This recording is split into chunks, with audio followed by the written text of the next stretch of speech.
జై గురుదేవ్. ఓం శ్రీ సాయిరామ్. దివ్య ప్రేమ స్వరూపులారా, నిన్న మీరు గురు సందేశంలో జీవితమే వేదం అనే అంశాన్ని గురించి తెలుసుకున్నారు. ఈరోజు మరొక కీలకమైనటువంటి అంశాన్ని గురించి తెలుసుకోబోతున్నారు. అదేమిటంటే, అందరూ జీరోలే. అందరూ జీరోలే. వాస్తవానికి సత్యదర్శనం, ఆత్మస్థితి, జీవన వేదం అనేటటువంటి రెండు కోర్సులు కూడా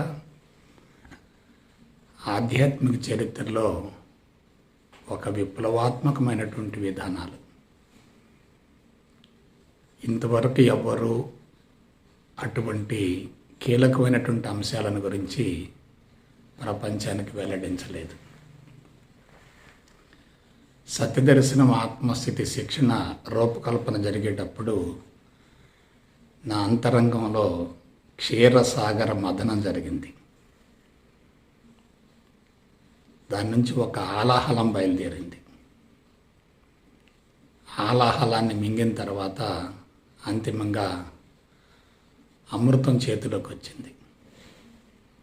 అమృతం అంటే మృతం కానిది అమృతం.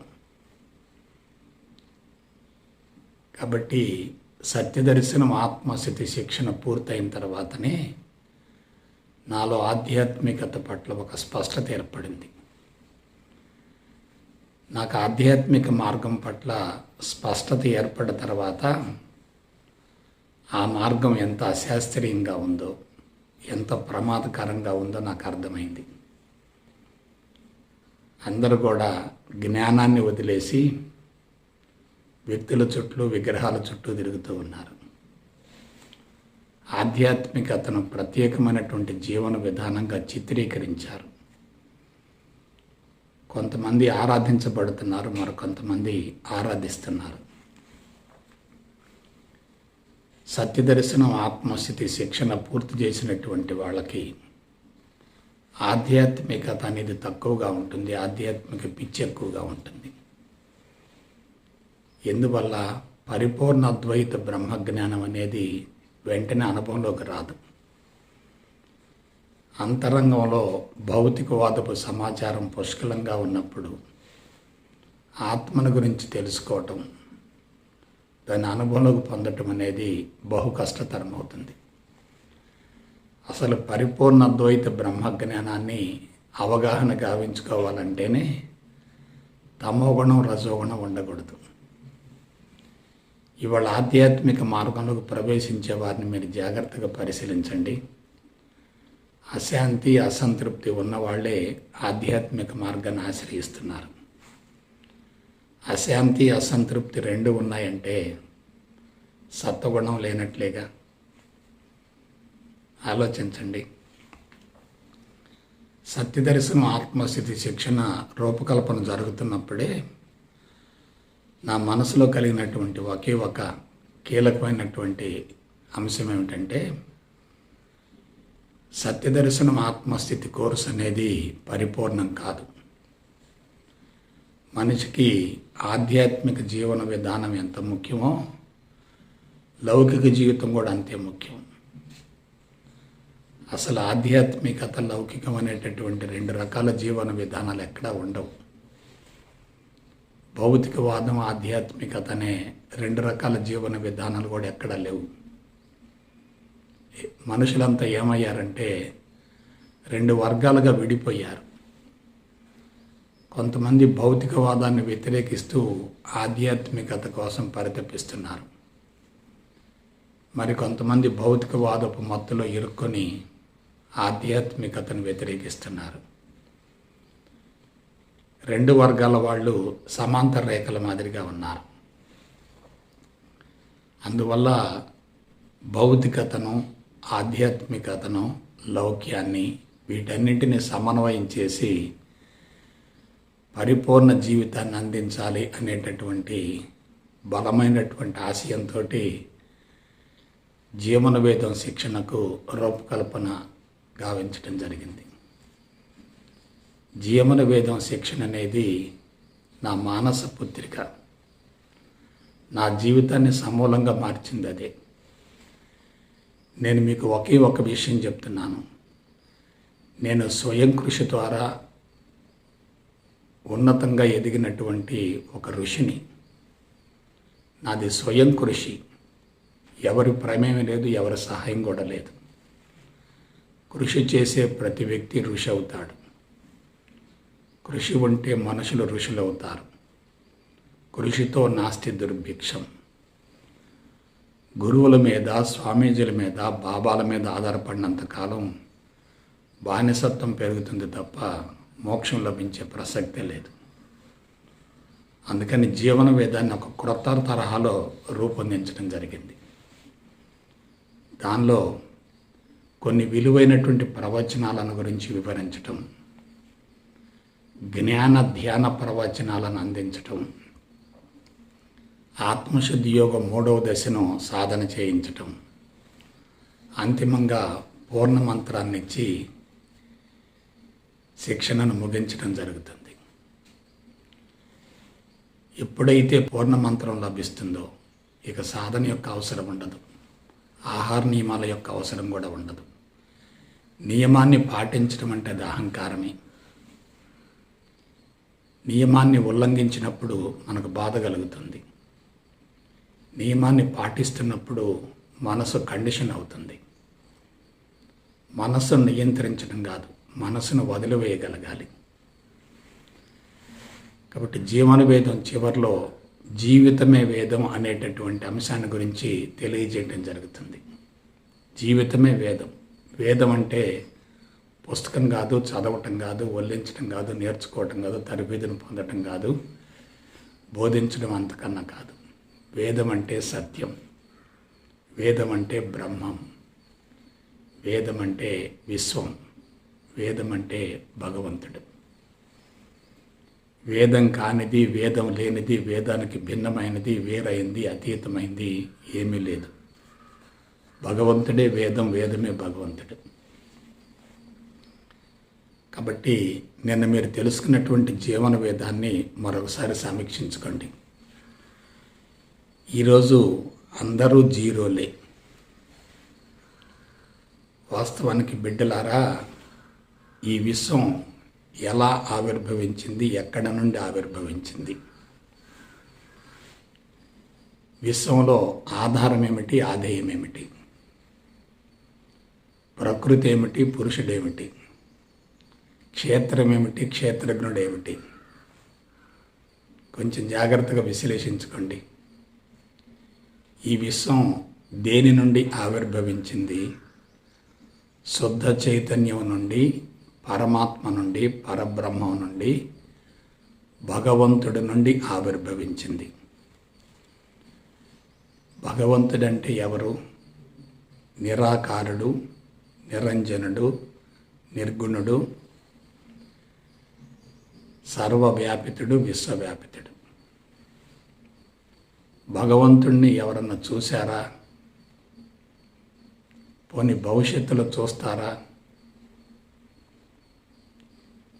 భగవంతుడు కంటికి కనిపించేవాడు కాదు. స్పృశించేది కాదు, రుచి చూసేది కాదు, తడిపేది కాదు, దహించేది కాదు, విభజించేది కాదు, కంటితో చూసేది అంతకన్నా కాదు. భగవంతుడు వ్యక్తి కాదు, శక్తి కాదు, వస్తువు కాదు, పదార్థం కాదు. మరి భగవంతుడు ఎవరు? భగవంతుడు అనంతమైనటువంటి శుద్ధ చైతన్యం. అది సూక్ష్మాతి సూక్ష్మమైనటువంటి చైతన్యం. శక్తి కన్నా అది ఇంకా సూక్ష్మమైంది. అటువంటి శుద్ధ చైతన్యం నుండి కనిపించేటటువంటి భౌతిక జగత్తు ఆవిర్భవిస్తుంది. ఈ భౌతిక జగత్తులో సృష్టి స్థితి లయలకు అనుగుణంగా రూపాంతరం జరుగుతుంది. తిరిగి మరలా ఈ భౌతిక జగత్తంతా ఆ శుద్ధ చైతన్యంలో కలిసిపోతుంది. శుద్ధ చైతన్యము అంటే జీరో. కాబట్టి జీరో నుండి, శూన్యం నుండి, శుద్ధ చైతన్యం నుండి ఈ చరాచర జగత్తు ఆవిర్భవిస్తుంది. ఇందులో కొన్ని మార్పులు జరుగుతాయి. మార్పులు పూర్తయిన తర్వాత అది మరలా ఏమవుతుంది? విశ్వంలో కలిసిపోతుంది. అంటే జీరో నుండి భౌతిక జగత్తు ఆవిర్భవించింది, మరలా జీరోలో కలిసిపోతుంది.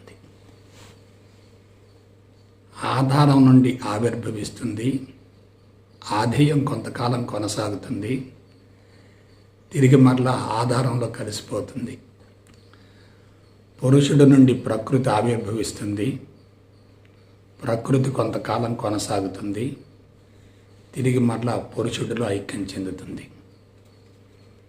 క్షేత్రజ్ఞుడి నుండి క్షేత్రం ఆవిర్భవిస్తుంది, క్షేత్రం కొంతకాలం కొనసాగుతుంది, ఆ క్షేత్రం తిరిగి మరలా క్షేత్రజ్ఞుడిలో కలిసిపోతుంది. ఇది విశ్వరహస్యం అంటే. అయితే మానవుడి సంగతి ఏమిటి? మానవుడు శూన్యం నుండి ఉద్భవించడం లేదు. శూన్యం నుండి మానవ జీవితం ప్రారంభం కావటం లేదు. మరి దేని నుండి ప్రారంభం అవుతుంది? నేను ఫలానా అనబడేటటువంటి అహంకారపు స్థితి నుండి ప్రారంభమవుతుంది. నేను ఏమీ కాను అనేది శూన్యస్థితి, నేను ఫలానా అనేది అహంకారపు స్థితి.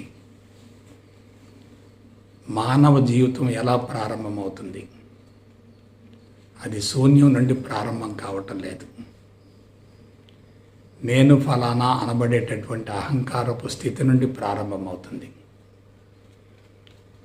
జీవభావంతో ప్రారంభమవుతుంది. సంచిత కర్మల మూటతో ప్రారంభమవుతుంది. కోరికలు, ఆశయాలు, సంకల్పాలతో ప్రారంభమవుతుంది. కాబట్టి మానవ జీవితానికి ఆధారం ఏమిటంటే కోరికలు, ఆశయాలు, సంకల్పాలతో కూడినటువంటి జీవుడు. ఎటువంటి శరీరం ద్వారానైతే కోరికలు, ఆశయాలు, సంకల్పాలు నెరవేరుతాయి, అటువంటి శరీరమే తయారవుతుంది. కాబట్టి జీవుడికి ప్రతిరూపమే జీవితం. జీవుడిని, జీవితాన్ని వేరు చేయకూడదు. జీవుడికి అనుగుణంగా జీవితం కొనసాగుతుంది. జీవుడి ఆధీనంలో జీవితం కొనసాగుతుంది. ఇది భగవంతుడి ఆధీనంలో కొనసాగదు. కాబట్టి భగవంతుడికి, జీవుడికి ఎటువంటి సంబంధం లేదు. భగవంతుడికి మన జీవితానికి ఎటువంటి సంబంధం లేనే లేదు. మన జీవితం భగవంతుడి నుండి ఆవిర్భవించినప్పుడు, తిరిగి మరలా భగవంతుడిలో ఐక్యం చెందుతున్నప్పుడు భగవంతుడికి, జీవితానికి మధ్య ప్రత్యక్ష అవినాభావ సంబంధం ఉంటుంది కదా. కానీ మానవ జీవితం ఎలా ప్రారంభమవుతుంది? జీవభావంతో ప్రారంభమవుతుంది. జీవభావం అంటే ఏమిటి? అహంకారంతో కూడి ఉన్నది. అహంకారం అంటే ఏమిటి? భగవంతుడి యొక్క ఆలోచన విధానానికి, భగవంతుడి యొక్క స్థితికి విరుద్ధమైనది, వ్యతిరేకమైనది. కాబట్టి మానవ జీవితం భగవంతుడికి విరుద్ధమైనటువంటి కోరికలు, ఆశయాలు, సంకల్పాలతో కూడినటువంటి జీవభావంతో, జీవుడితో ప్రారంభమవుతుంది. ఈ జీవితాన్ని నడిపించేది భగవంతుడు కానే కాదు, జీవుడు నడిపిస్తున్నాడు. మనం జీవుడి ఆధీనంలో ఉన్నాం అనుకోండి, తప్పనిసరిగా అహంకారం ఉంటుంది. జీవుడి ఆధీనం నుండి బయటపడ్డామనుకోండి, అహంకారం కరిగిపోతుంది. జీవుడికి లోబడి జీవించామనుకోండి, తప్పనిసరిగా కర్మల మూట పెరుగుతుంది. జీవుడిని లోపరుచుకున్నాం అనుకోండి, కర్మల మూట కరిగిపోతుంది. కాబట్టి బిడ్డలారా జాగ్రత్తగా ఆలోచించండి. మనం ఎక్కడి నుంచి వచ్చాం? జీవుడి నుండి వచ్చాం. కాదు. ఆ జీవుడికి మూలం ఏమిటి? తల్లిదండ్రులు. ఆ తల్లిదండ్రులకు మూలం ఏమిటి? వాళ్ళ తల్లిదండ్రులు. వాళ్ళ తల్లిదండ్రులకు మూలం ఏమిటి? వాళ్ళ తల్లిదండ్రులు. ఇలా వెళుతూ వెళుతూ వెళుతూ వెళుతూ ఉంటే అంతిమంగా శుద్ధ చైతన్యం వస్తుంది. కాబట్టి మనం జీవుడి పరిధిలో జీవిస్తున్నాము అనేది మాయ. ఆ మాయను ఛేదించగలిగితే మన అసలు స్వరూపం బహిర్గతం అవుతుంది. మన పుట్టుక, మన జన్మ పూర్తిగా భగవంతుడితో అనుసంధానం కావాలి. కానీ మనమేం చేశాం? జీవుడితో అనుసంధానం ఏర్పరచుకున్నాం. జీవుడేం చేస్తున్నాడు? తన అవసరానికి అనుగుణంగా ఈ శరీరాన్ని తయారు చేసుకొని దీన్ని ఒక ఆట బొమ్మలాగా, తోలు బొమ్మలాగా ఆడిస్తూ ఉన్నాడు. కాబట్టి మనల్ని భగవంతుడు ఆడించాలి తప్ప జీవుడు ఆడించకూడదు. కాబట్టి జీవభావం ఉన్నంత వరకు మనిషికి స్వేచ్ఛ లభించే ప్రసక్తే లేదు. అటువంటి జీవభావాన్ని కరిగించుకోవాలంటే నేను ఎవరు అనే ఒకే ఒక అంశాన్ని గురించి లోతుగా విచారణ చేయాలి, విశ్లేషణ చేయాలి. నీవు నేను మనందరం ఎవరమి? సాక్షాత్తు భగవంతునికి ప్రతిరూపాలమే. మరి అలా ఎందుకు జీవించలేకపోతున్నాం? అహంకారం వల్ల, జీవభావం వల్ల, మాయ వల్ల అలా జీవించలేకపోతున్నాం. దీనిని ఎలా కనుక్కోవాలి? మాయను ఛేదించాలి, జీవభావాన్ని కరిగించాలి, అహంకారాన్ని తొలగించుకోవాలి. అందుకు మన దగ్గర ఏముంది? ఒక ఖడ్గం ఉంది, ఆయుధం ఉంది. అదే పరిపూర్ణ అద్వైత బ్రహ్మజ్ఞానం. కాబట్టి జీవుడు పరిమితమైన జ్ఞానంలో ఉంటాడు, కానీ భగవంతుడిది పరిపూర్ణ జ్ఞానం. పరిపూర్ణ జ్ఞానంతో పరిమితమైన జ్ఞానాన్ని సమూలంగా కరిగించి వేయాలి. కాబట్టి పరిమిత తత్వాన్ని పరిపూర్ణత్వంతో కరిగించగలిగితే, ఆ పరిమిత తత్వం కరిగిపోతే మనిషి పరిపూర్ణుడవుతాడు. ఇది ఆధ్యాత్మిక రహస్యం. ఆలోచించుకోండి. జీవుడికి లోబడి జీవించటమా, జీవుడిని లోబరుచుకోవటమా? మనసుకు లోబడి జీవించటమా, మనసును స్వాధీనపరచుకోవటమా? అహంకార పరిధిలో జీవించటమా, అహంకారాన్ని దాటి వెళ్ళగలగటమా? అహంకారాన్ని దాటి వెళ్ళగలిగితే, జీవుడిని లోబరుచుకోగలిగితే, మనసును స్వాధీనపరచుకోగలిగితే నువ్వు భగవంతుడిగా జీవిస్తున్నట్లే, భగవంతుడికి దగ్గర అవుతున్నట్లే. దానికి మార్గం ఏమిటి? అహంకారము అంటే ఏమిటి? అజ్ఞానం. జీవుడు అంటే ఏమిటి? అజ్ఞానం. మనస్సు అంటే ఏమిటి? విద్యా జ్ఞానం. కాబట్టి మనుషులు అజ్ఞానం అనేటటువంటి చీకటిని తొలగించుకోవాలంటే ఆత్మజ్ఞానం అనబడేటటువంటి వెలుగును ప్రసరింపజేయాలి. చీకటి తొలగిపోవాలంటే తప్పనిసరిగా ఏం కావాలి? వెలుగు కావాలి. చీకటిలో ఉన్నంత వరకు మనకి ఏ వస్తువు కనిపించదు. తాడును కూడా మనం పాముగా భ్రమిస్తాం. వాస్తవానికి అక్కడుంది తాడే, పాము కాదు. కానీ మనం ఏం చేసాం? కాలు కింద తాడు పడగానే దాన్ని పాము అనుకున్నాం. ఎందుకు అలా అనుకున్నాం? అది తాడే, కానీ చీకట్లో ఉన్నాం కాబట్టి అది మనకి పాముగా భ్రమింపజేసింది. ఇప్పుడు మనిషి కూడా అంతే. మాయలో ఉన్నాడు, భ్రమలో ఉన్నాడు, భ్రాంతిలో ఉన్నాడు, పిచ్చిలో ఉన్నాడు, వెరిలో ఉన్నాడు, వ్యామోహంలో ఉన్నాడు. Entire world is a mental hospital. మనకి మతి భ్రమించినటువంటి వాళ్ళని బలవంతంగా హాస్పిటల్లో చేరుస్తూ ఉంటాం. వాళ్ళకి సంఖ్యలు వేస్తారు, వాళ్ళని కదలకుండా చేస్తారు, వాళ్ళని బంధించి వేస్తారు. మరి ఇప్పుడున్న వాళ్ళంతా ఎవరు? మతి భ్రమించిన వాళ్ళే కదా. ఎలా? ఏదైతే నీ జీవితానికి అవసరమో దాన్ని పోగొట్టుకుంటున్నావు. ఏదైతే నీ జీవితానికి ప్రమాదకరమో దానికోసం వెంపర్లాడుతున్నావు. నువ్వెవరివి? శరీరం కాదు, ఇంద్రియాలు కాదు, మనసు కాదు, బుద్ధి కాదు, చిత్తం కాదు, అహంకారం కాదు, జీవితం కాదు, జీవుడు అంతకన్నా కాదు. మరి నువ్వెవరివి? సాక్షాత్తు పరమాత్మ స్వరూపానివి, పరబ్రహ్మ స్వరూపానివి, భగవంతుడివి.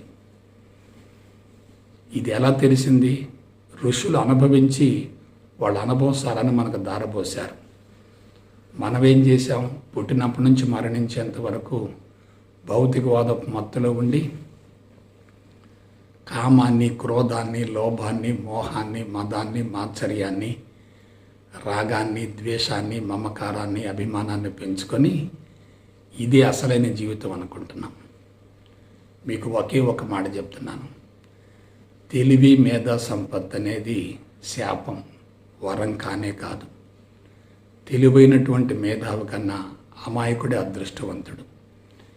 ఇవాళ మానసిక ఒత్తిడితో, అశాంతితో, అసంతృప్తితో, దీర్ఘకాలిక రుగ్మతలతో మానసికంగా ఘర్షణ పడేటటువంటి వ్యక్తులందరినీ మీరు గమనించండి. వాళ్ళంతా కూడా మేధావి వర్గానికి చెందిన వారే. అమాయకులకు అహంకారం ఉండదు, పిచ్చివాళ్ళకి అహంకారం ఉండదు, పసిబిడ్డకి అహంకారం ఉండదు, కోమాలో ఉన్న వ్యక్తికి అహంకారం ఉండదు, చనిపోయిన శవానికి కూడా అహంకారం ఉండదు. కానీ నేను ఫలానా అనబడేటటువంటి అహంకారంతో జీవించే వ్యక్తికే అశాంతి ఉంటుంది, అసంతృప్తి ఉంటుంది, జీవితకాలం కుదించుకుపోతుంది, దీర్ఘకాలిక రుగ్మతలు సంభవిస్తాయి. దానికి మూల కారణం ఏంటంటే నేను జీరోను అనే విషయాన్ని మర్చిపోతున్నారు. మేము హీరోలము అనుకుంటున్నారు. ఎలా నువ్వు హీరో అయ్యావు? కులం, మతం, వర్గం, ప్రాంతం, పార్టీ, డిగ్రీ, హోదా, అంతస్తు, ఆస్తులు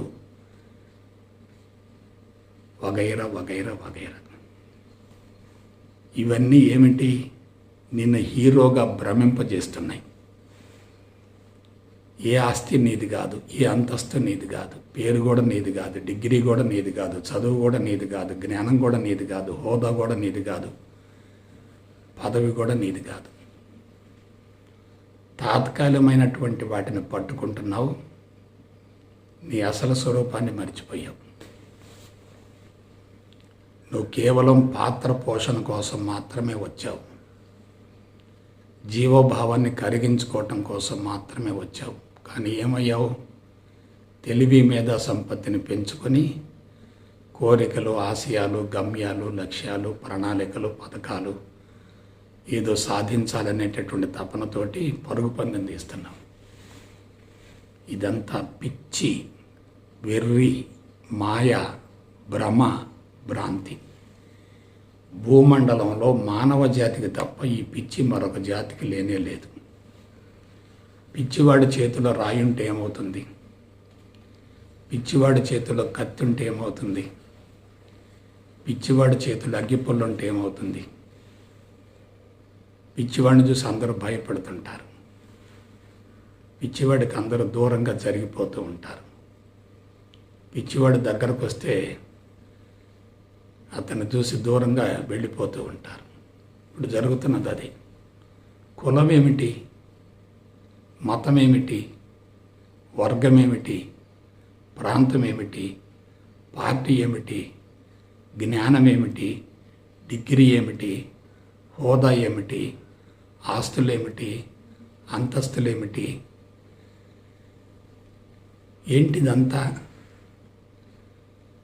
వస్తా ఎట్లొచ్చావు? జీరోగా వచ్చావు. చనిపోయిన తర్వాత నువ్వేమవుతావు? జీరో అవుతావు. మరి మధ్యలో ఏమనుకుంటున్నావు? హీరోని అనుకుంటున్నావు. ఆధ్యాత్మికవేత్తలు కూడా అంతే. గురువులేమిటి, స్వామీజీలేమిటి, బాబాలేమిటి, అవధూతలేమిటి, మునులేమిటి, తపస్సంపన్నులేమిటి? ఏంటిదంతా? ఇవన్నీ కేవలం నీ మనసులో ఉన్నటువంటి అనవసరపు ప్రాపంచిక సమాచారం. ఒక ప్రధానమంత్రి సాధించింది లేదు, ఒక ముఖ్యమంత్రి సాధించింది లేదు, ఒక జిల్లా కలెక్టర్ సాధించింది ఏమీ లేదు, ఒక జిల్లా ఎస్పీ సాధించింది ఏమీ లేదు, ఒక అవతార పురుషుడు సాధించింది ఏమీ లేదు, ఒక గురువు సాధించింది ఏమీ లేదు, ఒక స్వామీజీ సాధించింది ఏమీ లేదు, ఒక బాబా సాధించింది ఏమీ లేదు, ఒక అవధూత కూడా సాధించింది ఏమీ లేదు. ఎవరైతే నేను ఫలానా అనబడేటటువంటి అహంకారంలో ఉంటారో వాళ్ళు ప్రపంచాన్ని చూస్తూ ఉండి కొంతమందిని తమ కంటే ఉన్నతంగా భావిస్తారు, కొంతమందిని తమ కంటే తక్కువగా భావిస్తారు, మరి కొంతమందిని సమాన స్థాయిలో భావిస్తారు. ఇన్ఫీరియారిటీ ఉంటుంది, సుపీరియారిటీ ఉంటుంది, కాంపిటీషన్ ఉంటుంది. దీనికి మూలం ఏమిటి? బాహ్య ప్రపంచం కానే కాదు, నీ అంతరంగంలో ఉన్నటువంటి అహంకారమే. నేను ఒక్క మాట చెప్తున్నాను, నీ అంతరంగమే అంతటా ప్రతిబింబిస్తుంది కదా. నువ్వు ప్రపంచంలో చూసేది మొత్తం నీ లోపలదే కదా, బయటిది కానే కాదు కదా. యద్భావం తద్భవతి. నీ లోపల ఎటువంటి భావన ఉంటే బయట ప్రపంచం అదే విధంగా కనిపిస్తుంది కదా. కాబట్టి బయట ప్రపంచం చెడుగా కనిపిస్తుందంటే దానికి మూల కారణం బయట ప్రపంచంలో ఉన్న చెడు కాదే, నీ అంతరంగంలో ఉన్నటువంటి చెడు సంస్కారాలు. బయట ప్రపంచం ఉన్నతంగా కనిపిస్తుందంటే దానికి మూల కారణం బాహ్య ప్రపంచం కానే కాదు, నీ అంతరంగంలో ఉన్నటువంటి ఉత్తమమైనటువంటి సంస్కారాలే.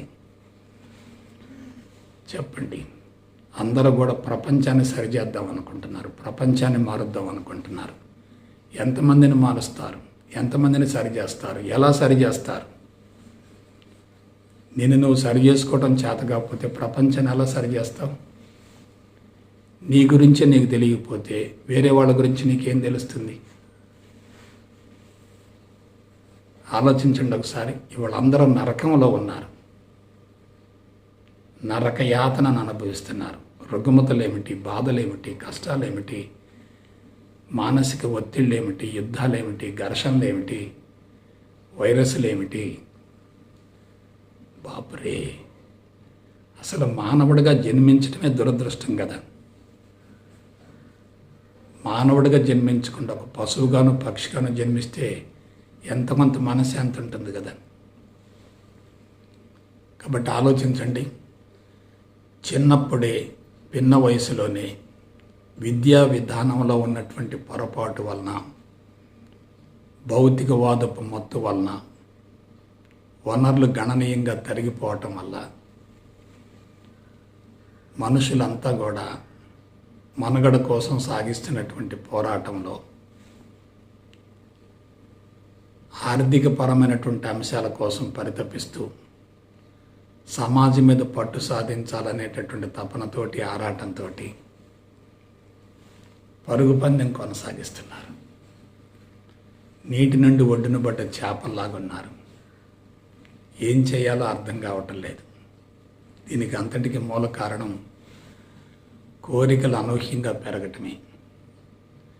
పిన్న వయసు నుండి గమ్యాలు, లక్ష్యాలతోటి వాటిని సాధించుకోవటం కోసం జీవితానికి సరిపడా ప్రణాళికలను, పథకాలను రూపొందించుకొని వాటిని నెరవేర్చుకోవటం కోసం పరుగు పందెం తీయటమే. ఒక ఎమ్మెల్యే సాధించింది ఏమిటి? మానసిక ఒత్తిడి తప్ప. ఒక మంత్రి గారు సాధించింది ఏమిటి? మానసిక ఒత్తిడి తప్ప. ఒక ముఖ్యమంత్రి సాధించింది ఏమిటి? అశాంతి తప్ప. ఒక ప్రధానమంత్రి సాధించింది ఏమిటి? అసంతృప్తి తప్ప. కానీ మనం ఏమనుకుంటున్నాం? వాళ్ళంతా ఆనందంగా జీవిస్తున్నారు అనుకుంటున్నాం. కాదు కాదు, అది మన అజ్ఞానం, మన అంతరంగ సంస్కారాల్లో ఉన్నటువంటి లోపం. బాహ్య ప్రపంచం నుండి ఆనందం లభించే ప్రసక్తే లేదు. బాహ్య ప్రపంచంలో ఆనందాన్ని వెతుక్కోవటం అంత అజ్ఞానం మరొకట్లేదు. కాబట్టి జాగ్రత్తగా ఆలోచించండి. మేధావి అంటే మతి భ్రమించినవాడు, విచక్షణ కోల్పోయినవాడు.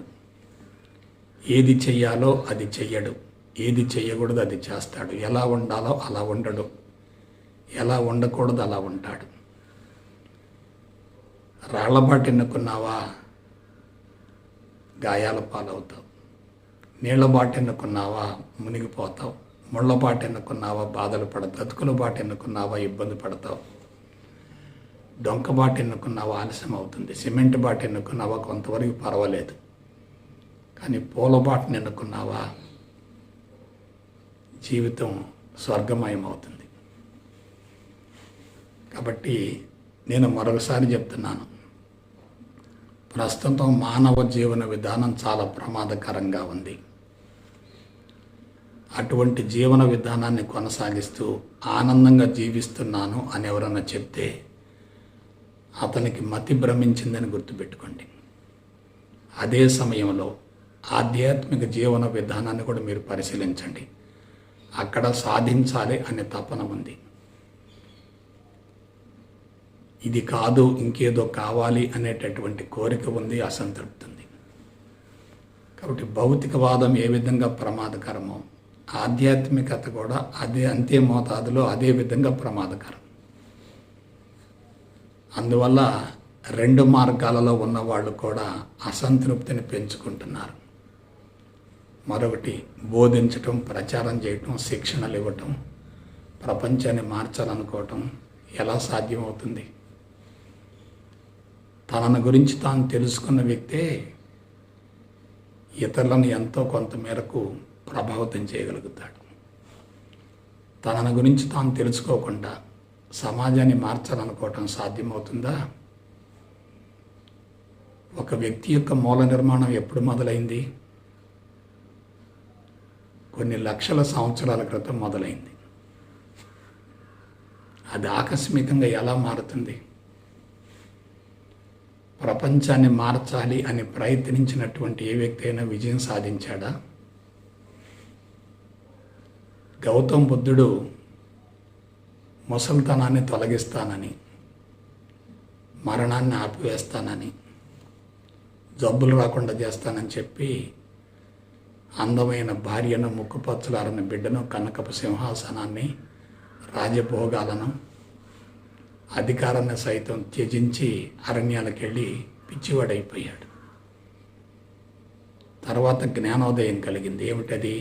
ప్రపంచాన్ని మార్చడం కాదు, మరణం అనేది సహజమే, ముసలితనం అనేది సహజమే, రుగ్మతలు అనేవి సహజమే. అలా జ్ఞానోదయం పొంది మళ్ళా ప్రపంచంలోకి వచ్చాడు. పోనీ ముసలితనాన్ని తొలగించాడా? లేదే. మరణాన్ని తొలగించాడా? లేదే. రుగ్మతలను తొలగించాడా? లేదే. బుద్ధుడు వెళ్ళేటప్పుడు, ఇల్లు వదిలిపెట్టి వెళ్ళేటప్పుడు ప్రపంచం అలాగే ఉంది. తిరిగి వచ్చిన తర్వాత ప్రపంచం అలాగే ఉంది. బుద్ధుడు చనిపోయిన తర్వాత కూడా ప్రపంచం అలాగే ఉంది. ఇప్పుడు ప్రపంచం అలాగే ఉంది. ఆయన స్థాపించినటువంటి విశ్వవిద్యాలయాలు ఎందుకు మూతపడ్డాయి? బోధనల వల్ల, ప్రచారాల వల్ల ప్రపంచం మారదు. మనుగడ కోసం సాగేటటువంటి పోరాటంలో అందరూ కూడా వనరుల కోసం పరుగులు తీస్తున్నారు.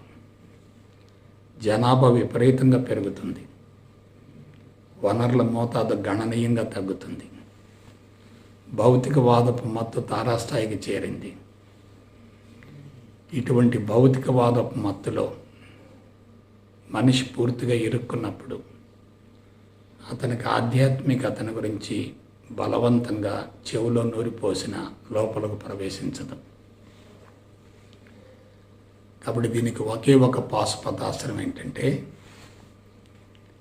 పరిపూర్ణ అద్వైత బ్రహ్మ జ్ఞానాన్ని శాస్త్రయుక్తంగా తెలుసుకోవాలి. పరిపూర్ణ అద్వైత బ్రహ్మ జ్ఞానంలో ఉన్నటువంటి ప్రత్యేకత ఏమిటి? ద్వంద్వాలను కరిగించి వేస్తుంది. ద్వంద్వాలు ఎక్కడి నుంచి వచ్చాయి? మనసు ద్వారా వచ్చాయి. మనసు అంటే ఏమిటి? సంకల్ప వికల్పాల మయం. సంకల్పం అంటే ఏమిటి? పాజిటివ్. వికల్పం అంటే ఏమిటి? నెగిటివ్. సంకల్పం, వికల్పం రెండు చైతన్యవంతంగా ఉన్నప్పుడు మనిషి మనసు పరిధిలో జీవిస్తాడు. ఎవరికైతే పరిపూర్ణ అద్వైత బ్రహ్మ జ్ఞానాన్ని గురించి శాస్త్రీయపరమైనటువంటి అవగాహన ఉండి దానిని గురించి పదే పదే మననం చేసుకుంటూ అనుభవంలోకి పొందగలుగుతారో అటువంటి వ్యక్తులు పాజిటివ్ను కోరుకోరు, నెగిటివ్ను వ్యతిరేకించరు. పాజిటివ్ను కోరుకున్నా నెగటివ్ను వ్యతిరేకించిన రెండు కూడా మనసు కల్పనలే, బంధాలకు ప్రతిరూపమే. బంధాలు ఉన్నంత వరకు మనిషికి బాధలు తప్పవు. మనసు పని చేస్తుందంటే అక్కడ తప్పనిసరిగా బంధాలు ఉన్నట్లే. అటువంటి మనసును కరిగించడం అనేది మామూలు విషయం కాదు. పరిపూర్ణ అద్వైత బ్రహ్మజ్ఞానాన్ని బోధించేవాళ్ళు లేరు. అది స్వచ్ఛంగా బోధించబడ్డప్పటికీ అనుభవంలోకి రాదు. దాన్ని ఏం చేయాలి? నవీన మానవుని మేధస్సుకు అనుగుణంగా ఆధునిక పద్ధతిలో నవీన సాంకేతిక విధానంలో దాన్ని అందించగలగాలి. నేను చేసినటువంటి చిరు ప్రయత్నం అదే. సత్యదర్శనం, ఆత్మస్థితి, జీవన వేదం శిక్షణలు రెండు కూడా అదే తరహాలో ఉన్నాయి. నేను ప్రపంచాన్ని మారుస్తానని ఎప్పుడు చెప్పలేదు, అలా చెప్పను కూడా. చెప్తే నాకు కూడా మతి భ్రమించిందని గుర్తుపెట్టుకోండి. అవతార పురుషులే ఏం చేయలేక నిష్కర్మించారు. మనమేం చేయగలుగుతాం? వనరుల కొరతతో ఉండి, ఆర్థిక బాధలతో ఉండి, అప్పుల ఊబిలో ఉండి, సమస్యలతో ఉండి, శారీరక రుగ్మతలతో ఉండి, కుటుంబ సభ్యులతో నిరంతరం గొడవలు పడుతూ ఉండి,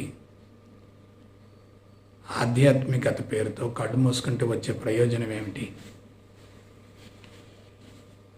కాబట్టి నేను ఎవరు అనే పదాన్ని తెలియజేయటం చాలా సులభం, దాన్ని అనుభవంలోకి పొందటం చాలా కష్టం. గురు సందేశాలు ఎన్ని విన్నప్పటికీ మీ లోపల ఇంకా అనుమానాలు పెరుగుతూనే ఉంటాయి. అసలు ఆధ్యాత్మికత అంటేనే అనుమానాల పుట్ట. అందున భౌతికవాద మత్తులో ఉండి ఆధ్యాత్మిక మార్గానికి ప్రవేశిస్తే మనిషి కుడితిలో పడ్డ ఎలుక మాదిరిగా ఉంటాడు, నీటి నుండి బయటపడ్డ చేప మాదిరిగా ఉంటాడు. ఎందుకంటే దాన్ని వదులుకోలేరు, దీన్ని అందుకోలేరు. అందున గత 50 సంవత్సరాలుగా ఏం జరుగుతుందో మీరు గమనించండి.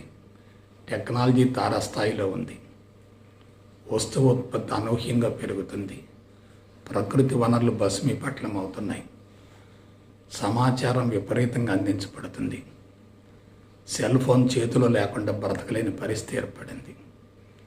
ఇటువంటి క్లిష్ట పరిస్థితులలో అంతరంగ మందుల టన్నుల కొద్ది సమాచారాన్ని ఆత్మజ్ఞానంతో దహించి వేయటం సాధ్యమవుతుందా? మీరు ఆలోచించండి. అయితే మనం చేయవలసిన పని ఏమిటి?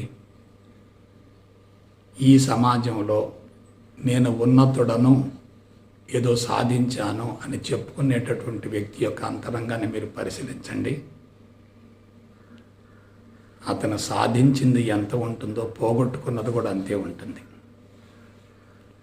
తాను పోగొట్టుకున్న దాన్ని గ్రహించటం లేదు, పొందిన దాని గురించి ఆలోచిస్తున్నాడు. కొంతమందిని గమనించండి, ఏదో పోగొట్టుకున్నామని చెప్పి నిరాశ నిస్పృహలతో ఉంటారు. పోగొట్టుకున్నది ఒకవైపు ఉంటుంది, పొందింది మరొక వైపు ఉంటుంది. కాబట్టి పోగొట్టుకున్నాను అని భావించే వ్యక్తి పొందిన దానిని గుర్తించలేడు. పొందాను అని సంతోషపడే వ్యక్తి పోగొట్టుకున్న దానిని గ్రహించలేడు. ఈ ప్రపంచంలో ఎవరు ఏది పొందినా తృప్తి కానీ, అనుభూతి కానీ, సంతోషం కానీ, సుఖం కానీ, సౌకర్యం కానీ, విలాసం కానీ, వినోదం కానీ, శృంగారం కానీ, గుర్తింపు కానీ, కీర్తి ప్రతిష్టలు కానీ, అధికారం కానీ, ఇవి మాత్రమే పొందగలుగుతారు. వీటి వల్ల ఆనందం రాదు, ఆనందం హరించుకుపోతుంది. కాబట్టి మేధావి అంటే జీవితాంతం ఆనందాన్ని పోగొట్టుకునే దానికోసం శ్రమించేవాడు. అతనికి రెండో పని లేదు, ఆనందం ఎలా పోగొట్టుకోవాలని చెప్పి ఆలోచిస్తూ ఉంటాడు. ఎంత సంపాదించాలి అని ఆలోచిస్తున్నాడంటే ఎంత పోగొట్టుకుంటున్నాడో అతనికి తెలియదు కదా. పొందేది ఉన్నప్పుడు, పోగొట్టుకున్నది పొందింది సమాన స్థాయిలో ఉన్నప్పుడు అక్కడ అకౌంట్ జీరోనే కదా. కాబట్టి జీవితం ఎలా మొదలు కావాలి? జీరోతో మొదలు కావాలి. ఎలా కొనసాగాలి? జీరోగా కొనసాగాలి. ఎలా ముగియాలి? జీరోగా ముగియాలి. కానీ మనుషులు ఏమవుతున్నారు, మాటలు వచ్చిన దగ్గర నుంచి, తెలివి పెరుగుతున్నప్పటి నుంచి నేను జీరోను అనే విషయం మర్చిపోతున్నాడు. నేను హీరోను అనుకుంటున్నాడు, నేను సాధించాను అనుకుంటున్నాడు, నేనేదో పొందాను అనుకుంటున్నాడు. మిగతా వాళ్ళతో తనను పోల్చుకొని తృప్తి పడుతున్నాడు. తృప్తి అనేది తాత్కాలికం, ఆనందం అనేది శాశ్వతం. బాహ్య ప్రపంచపు అంశాల ద్వారా ఆనందాన్ని పొందాలని ఆరాటపడటం అంత అజ్ఞానం మరొకటి లేనే లేదు. You must be happy without reason. That is real happiness. కారణం లేకుండానే అంతరంగంలో ఆనందం అనేది ఉప్పొంగాలి. అది బాహ్య ప్రపంచపు అంశాల ద్వారా లభించే ప్రసక్తి లేదు. ఎవరికైతే అంతరంగం సమూలంగా సిద్ధవుతుందో వాళ్ళు ఆత్మస్థితికి చేరతారు. ఆత్మస్థితిలోనే ఆనందం ఉంది. ఆత్మస్థితే ఆనందానికి పునాది అవుతుంది. అటువంటి ఆత్మస్థితికి చేరటానికి ఒకే ఒక అవరోధం ఏంటంటే జీవభావం, అహంకారం, సూక్ష్మ శరీరం, మేధస్సు, అంతఃకరణాలు. చూసారా, మనిషి ఎక్కడున్నాడు ఇప్పుడు? విషవలయంలో ఉన్నాడు, మాయాక్షేత్రంలో ఉన్నాడు. తన చుట్టూ సొంత ప్రపంచాన్ని నిర్మించుకున్నాడు, సృష్టించుకున్నాడు. దాని నుంచి బయటపడే అవకాశం లేదు.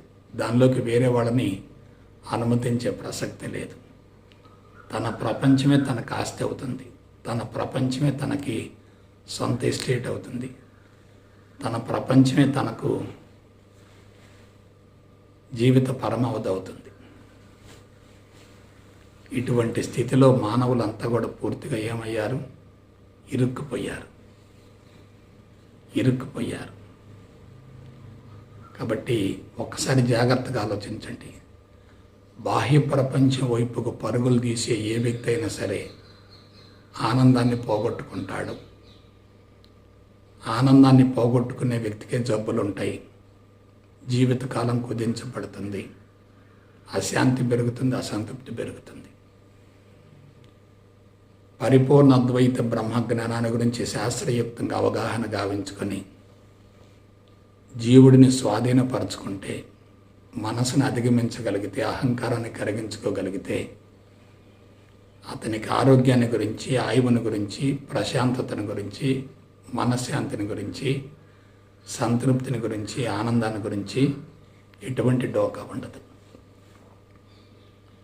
నేను డిక్లేర్ చేస్తున్నాను, భౌతికవాదం ఎంత ప్రమాదకరమో ఆధ్యాత్మికత కూడా అంతే ప్రమాదకరం.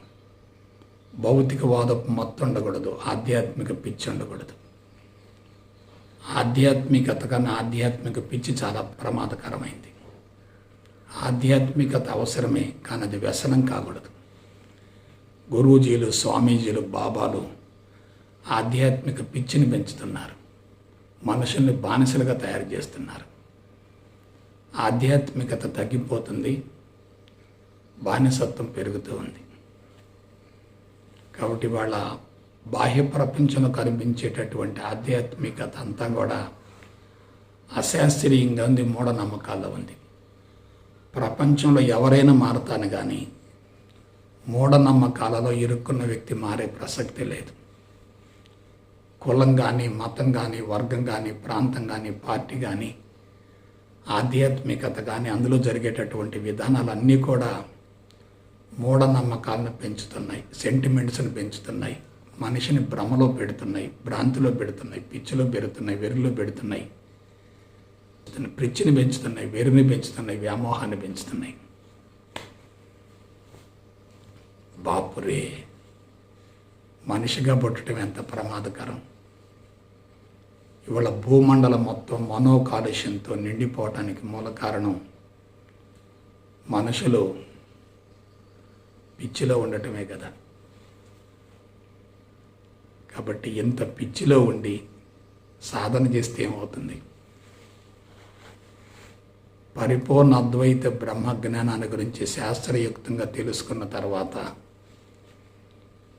దాన్ని మనోఫలకంలో బీజంగా నాటుకొని విచారణ, విశ్లేషణ ఈ రెండు అంశాలను తీసుకొని ముందుకెడుతూ ఉంటే చిక్కుముడులు మొత్తం తొలగిపోతాయి. అజ్ఞానం అనే చీకటి తొలగిపోతుంది, అంధకారం తొలగిపోతుంది. అంతరంగంలో ఆధ్యాత్మిక జ్యోతి వెలుగుతుంది. కాబట్టి ప్రపంచంలో ఎవరిని చూసుకోవడం నువ్వు అసూయపడద్దు. ఎవరో నీకంటే ఉన్నతంగా ఉన్నారని భావించవద్దు. ఇద్దరు భగవంతుళ్ళు ఉండరు. భగవంతుళ్ళలో వ్యత్యాసం ఉండదు. అందరూ ఒకే రకంగా ఉంటారు. జీవోభావాన్ని కరిగించుకున్న వ్యక్తి దేవుడవుతాడు. దేవుడంటే జీవుడు లేని సజీవ దేహంతో కొనసాగేవాడు. ఆ దేవుడే భగవంతుడిలో సునాయాసంగా ఐక్యం చెందుతాడు. అందువల్ల పొరపాటును కూడా బాహ్య ప్రపంచాన్ని గురించి, అందరి వ్యక్తులను గురించి, వాళ్ళ మంచి చెడ్డల గురించి అతిగా అనవసరంగా ఆలోచించొద్దు. కానీ వాళ్ళు ఏం పొందుతున్నారో, ఏం పోగొట్టుకుంటున్నారో జాగ్రత్తగా విశ్లేషించుకోండి. పొందాను అన్న వ్యక్తి పోగొట్టుకున్నది ఉంటుంది. పోగొట్టుకున్నాను అన్న వ్యక్తికి పొందింది ఉంటుంది. సో జీవితం ఎలా మొదలవుతుంది? జీరోతో మొదలవుతుంది. ఎలా కొనసాగుతుంది? జీరోతో కొనసాగుతుంది. ఎలా అంతమవుతుంది? జీరోతో అంతమవుతుంది. మరి మధ్యలో ఏం జరుగుతుంది? అన్నీ చేరుతూ ఉన్నాయి. అలాగే ఈ ప్రపంచం అనే నాటక వేదికలో ఎవరు ఎక్కువ కాదు, తక్కువ కాదు. వారి వారి అంతరంగ సంస్కారాల స్వభావాన్ని బట్టి వారి పాత్రను పోషిస్తూ ఉన్నారు. ఒక పాత్ర ఎక్కువ కాదు, మరొక పాత్ర తక్కువ కాదు. అడుక్కునేవాడు ఉంటేనే దానం చేసేవాడికి ఏదో ఒక కార్యక్రమం ఉంటుంది. అడుక్కునేవాడు లేకపోతే దానం చేసేవాడికి పని ఎక్కడ ఉంటుంది? అజ్ఞానంలో ఉన్నటువంటి వ్యక్తులు లేకపోతే జ్ఞానాన్ని పంచే వాళ్ళకు పని ఎందుకు ఉంటుంది? ప్రపంచం చెడిపోతుంది కాబట్టి చెడగొట్టే వాళ్ళు ఉండబట్టే బాగు చేసే వాళ్ళకు పని దొరుకుతుంది. చెడిపోవటం అనేది ఒక కార్యక్రమే, బాగు చేయటం కూడా మరొక కార్యక్రమే. చెడిపోయేవాడిది ఒక పాత్ర, బాగు చేసేవాడిది మరొక పాత్ర. ఇక్కడ పాత్ర పోషణే తప్ప ఎక్కువ తక్కువ లేనేలేవు. ఎక్కువ తక్కువ అనేవి రెండు కూడా మన మనసు కల్పనలే, ద్వంద్వాలకు ప్రతిరూపమే. జీవభావమే మనసు గారడి. కాబట్టి బిడ్డలారా, ఎవ్వరూ హీరోలు కాదు, అందరూ జీరోలే. జీరోగా జీవించే వ్యక్తికి మానసిక ఒత్తిడి ఉండదు. హీరోగా జీవించే వ్యక్తులకే మానసిక ఒత్తిళ్ళు ఉంటాయి. ఉపాధులు తొలగిస్తే అంత జీరోనే. ఉపాధులు ఉన్నంత వరకే అందరు హీరోలు అవుతారు. చనిపోయిన మరుక్షణమే ఆ పాత్ర పోషణ పూర్తి అవుతుంది. కాబట్టి మీరు కూడా భ్రమలో ఉండొద్దు, భ్రాంతిలో ఉండొద్దు. నేను జీరోను అనుకో, ఎంత బరువు తగ్గుతుందో. నేను హీరోను అనుకో, ఎంత బరువు పెరుగుతుందో. ప్రపంచంలో ఎవ్వరూ హీరోలు కానే కాదు, అందరూ జీరోలే.